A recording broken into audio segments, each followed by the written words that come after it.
ગુજરાતમાં બ્રિજની દુર્ઘટના બાદ ગાંધીધામમાં નેશનલ હાઈવે ઓથોરિટીની ટીમનું રાંડિયા પછીનું ડહાપણ જોવા મળ્યું। તમામ બ્રિજનું ઝીણવટભર્યું ચેકિંગ કરવામાં આવ્યું અને તમામનું મોનિટરિંગ કરી અને રિપોર્ટ કરવામાં આવ્યા।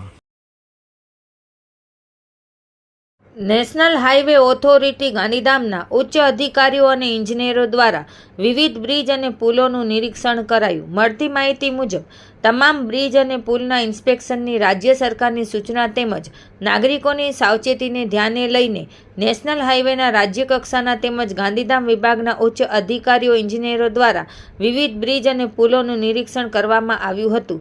નેશનલ હાઈવેની ગાઈડલાઈન મુજબના પેરામીટરને ધ્યાને રાખીને ઝીણવટપૂર્વક વિવિધ બ્રિજ અને પુલની તપાસ કરવામાં આવી હતી। જ્યાં જોખમ જણાય ત્યાં તાત્કાલિક મરામત, કોન્ક્રીટિંગ, બેરિકેટિંગ અને ચેતવણીના બોર્ડ લગાવવાની કામગીરી કરવામાં આવશે।